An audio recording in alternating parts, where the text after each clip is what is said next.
আজকে এই বাংলার মাটি, এই বেলডাঙ্গা থেকে, এই মুর্শিদাবাদের মাটি থেকে আপনারা একটা ইতিহাস লিখতে যাচ্ছেন।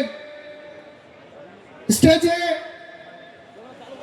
যে ইউপির চেয়ারম্যান সাহেব হুমায়ুন কবির সাহেব আছেন, তার সাথে আমাদের রাজ্যের সভাপতি সম্মানীয় ইমরান সোলাঙ্কি সাহেব আর অন্যান্য দলের রিপ্রেজেন্টেটিভস, আমার বড় ভাই অ্যাডভোকেট আদিল হাসান সাহেব ন্যাশনাল স্পোকসপারসন এমআইএম এর আছেন। আজকে আমরা কেন এক হয়েছি, আজকে আমরা কেন দু ভাই এক হাতে মিলিয়ে একসাথে দাঁড়িয়েছি এখানে, এটা আপনাকে বুঝতে হবে।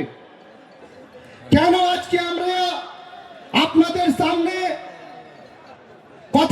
কথা বলতে এসেছি, এটা আপনাকে বুঝতে হবে। আগামী দিন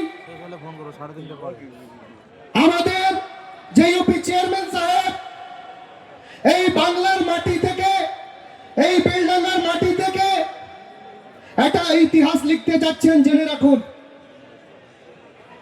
এই বাংলার রাজনীতিতে আগামী দিন একটা অনেক বড় জল্পনা আসতে চলেছে, কিন্তু ওই জল্পনা তখনই পূরণ হবে যখন এই কোণা থেকে ওই কোণা অবধি আর চারদিক থেকে লোকের সাথ তারা পাবে, তখন হবে। আপনারা সাথ আছেন তো? আপনারা ঐক্যবদ্ধ আছেন তো?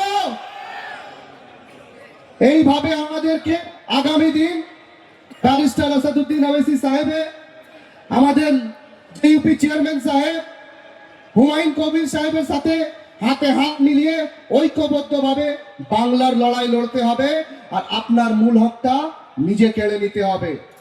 এই ক্ষুদ্র কথা বলে আমার বক্তব্য শেষ করছি। আসসালামু আলাইকুম ওয়া রাহমাতুল্লাহি ওয়া বারাকাতুহু।